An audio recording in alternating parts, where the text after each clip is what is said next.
Coach Holden this coming fall will begin his 45th year of coaching football. 41 of those 45 years coaching high school football in Michigan, all at the varsity level.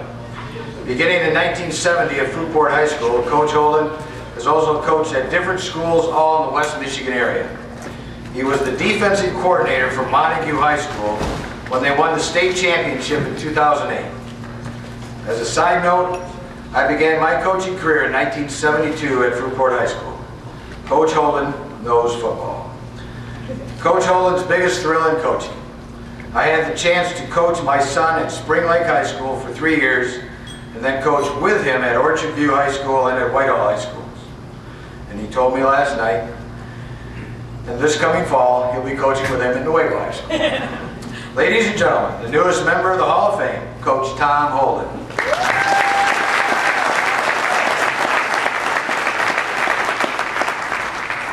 Thank you, Jack. I'm not going to forget my family right now. I saw my wife my sister, Jackie Randolph, and my cousin, Gail Lewis from St. Louis. Could you please stand up?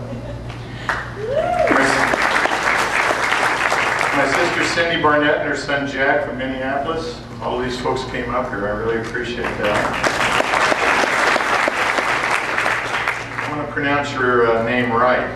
My brother's Colin Holden from St. Louis, Matt Holden from Alton, Jeff Holden and his wife Sue from Muskegon. I might say Jeff was the last two-way player at Illinois State, and we had the pleasure of coaching against him when I was at Central Michigan University. Actually, it wasn't a pleasure. He was the first trash talker I'd ever seen in 1967. Dan Kiska and his daughter Penelope are my son's fiance from Jackson, Michigan.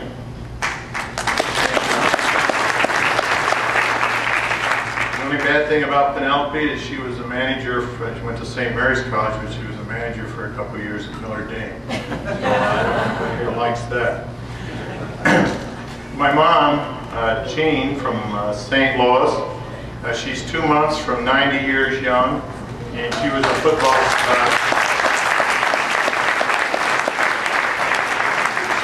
she deserves a big hand for 8 kids in the family, and she was a football cheerleader when she was in high school. My wife Barbara, who I've been married to for 45 years and known for 48, she knows absolutely nothing about football, but she knows everything about football. So she understands that. My daughter couldn't make it. She's with a sick horse in Lake Forest.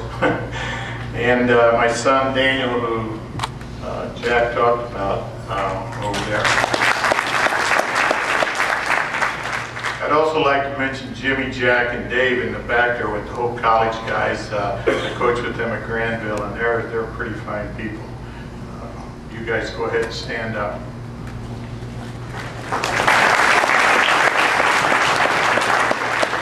My first coaching assignment, messed that up. My dad was my first coach, and he taught me about humility, teamwork, and the team concept, even before Bo Schembechler. In our house, if you played well and you lost, you better feel bad about it. Winning was paramount, and individual accomplishments to him were very secondary. My first coaching assignment was in 1966 after I graduated from Illinois State, and I was supposed to be varsity assistant in a position at CMU. Instead, I learned after arriving at Mount Pleasant, after my one-day honeymoon in Alton with my wife, that I had to monitor the incoming varsity players for 2 weeks. That didn't go over very good. And that I was going to be now a freshman assistant. Obviously, my wife and I weren't very happy about that. At our first meeting, I was really upset, and I went in and I had to meet with the head freshman coach. We sat down and talked, and after that meeting, he taught me more about offensive philosophy and defensive philosophy that I could use the rest of my life. He was by far the most impressive coach I ever met. Coach Kramer then became the head coach at CMU, the athletic director at Vanderbilt University, and the commissioner of the Southeastern Conference. He was the lead person in developing the BCS Championship Series in college football. An absolutely excellent person. The other coaches I worked with were Mike Thompson, Mark Hebb, and Terry Westcott. Mike worked as a defensive coordinator during my first 10 years. Mark worked as a defensive coordinator after stints at Grand Valley and Eastern Michigan with Jim Hartman. Terry was our longtime defensive line coach, and I'm indebted to all of these guys for their service and their friendship. Lastly, I want to talk about two players who made a real difference in my life. I was an inexperienced head coach at 22 years old. In Illinois, Dan Bowman was a quarterback for 2 years. Dan later became an Illinois Hall of Fame coach and president of the Illinois High School Association, or High School Football Coaches Association. The last person that I'm going to talk about was a guy that played tailback for me when my first year at Fruitport. It was Pat Westcott. And Pat gained over 1,200 yards our first year, was an absolutely inexperienced offensive line, which meant he got hurt a lot. And I can remember the first thing when I first met my athletic director in our first game. He said, you know, Wyoming Lake beat us by 44 points. He says, I got him off the schedule for you. Well, I was kind of happy with that.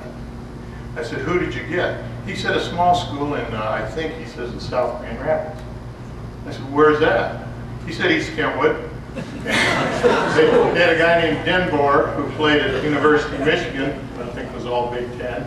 And I thanked him for that. That's when I knew he probably didn't know what he was talking about.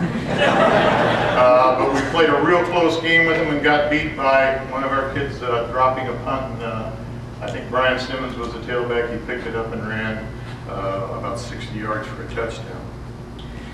On behalf, Pat later became All-State that year.